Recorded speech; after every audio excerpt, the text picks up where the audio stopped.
I don't have enough time to grow my business. If you're using this excuse as a reason why you're not getting results in your home business, then you're lying to yourself and you're lying to your family. And today I'm going to prove it to you. So I had a coaching client the other day who swore to me that, Bob, I just don't have enough time for my business. And I knew it was a built-in excuse, but I let him go on with it. He went on with all the excuses. I'm working 2 jobs. I've got a family to take care of. I got a mom who needs me. I've got a community that I'm helping out in different ways, my church, right? He just had a litany of reasons why he wasn't getting results in his business because he didn't have enough time. And I called him out on it. I said, that's a bunch of BS. You're not lacking time. What you're lacking is focus. Truth is, I haven't really run into anybody yet who I've coached or worked with that truly didn't have enough time. And it all comes down to, what are you doing with the time that you have?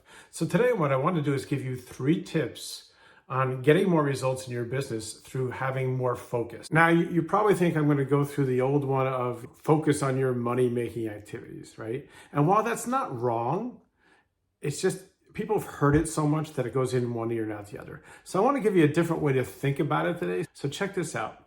I've broken my activities in my business into 3 areas. The highest priority, which are what I call one click away activities. In other words, an activity where a person will take one action only to generate a lead or make a sale. What is that? That could be an ad, right? Just one click and they're into your world. An ad on Facebook, Google, wherever, right? Another one, send out an email with a link to it, one click, and they're into your world of being a lead and maybe even making a sale. And a third example would be a conversation, like a messenger conversation or a phone conversation, where a person, you give them what to do and they're one act away from becoming a lead or a sale. Those are the highest priority activities. So obviously, you're going to prioritize those first. The second classification I use are what I call high priority activities. And these are 2 clicks away or 2 actions away from becoming a lead or a sale. Examples of that could be a video like this one, where people have to watch the video first and then click on a link to become either a lead or a sale. Same with a blog post, same with a social media post, where 2 actions are required to become a possible lead or a sale. So they're 2 clicks away. Those are high priority activities, and I prioritize those second. The lowest priority activities are obviously the ones that are more than 2 steps away, and they could be 3, 4, 5, or infinite numbers. And those are activities really where you're just basically wasting time. Figuring out the color palette for your blog, worrying about the cover photo on your Facebook profile. These are the lowest priority activities, and I only do them when I'm done with everything else. So that's the first tip. Figure out which activities have the highest priority based on how many clicks or actions away are they from making a sale or becoming a lead.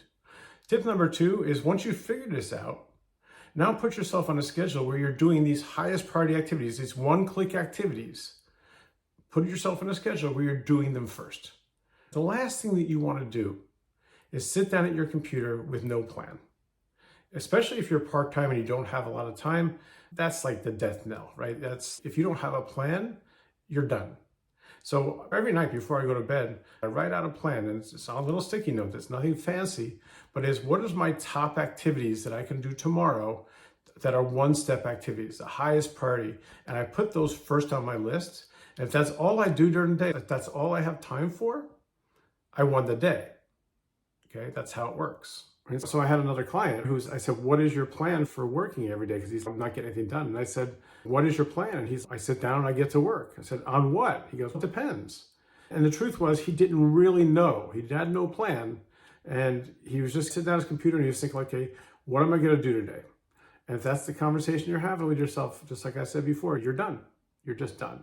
So you need to have that plan. So that's step 2, is create a plan every night for the next day where you're prioritizing these highest activities first. And finally, the third tip is actually, it's increased by subtraction, more results by subtraction. What are you subtracting? Distractions. Distractions. The more distractions you can eliminate or minimize in your life, the more you're going to focus, the more you're going to get done. And people sometimes forget this, right? Because it's so simple. I was working with a client and he was very distracted, and he shared his screen. And I said, how many tabs do you have open on your computer? He goes, oh, it's over 500. And I'm like, yeah, that's why You're not getting anything done. You have all these friggin' tabs open and it's distracting you. I said, close everything except for one tab, the one you're working on. And he did it reluctantly and he started to get more done. But my point is, these are all distractions. Your phone is a distraction. The computer is a distraction, right? Different sites that you're not using are distractions. Kids are distractions. Family's distraction. If you can get into an office space where you have a door, close the door. All these are distractions. When you minimize them, you're going to get more focus. But this is only the tip of the iceberg. If you want to get more results in your business, it's more focused, but there's more than that. It's more nuanced. There's more things that you need to do. And what I want you to do is head over to my next video. And that video is called Getting Results in Your Home Business Beyond Strategies and Tactics. Check out that video because that's the next logical step to what you learned today. And I really think if you can follow these steps, you're going to get more focus, you're going to get less distractions, you're going to get more done, and you're going to get more results, and you'll be a much happier camper.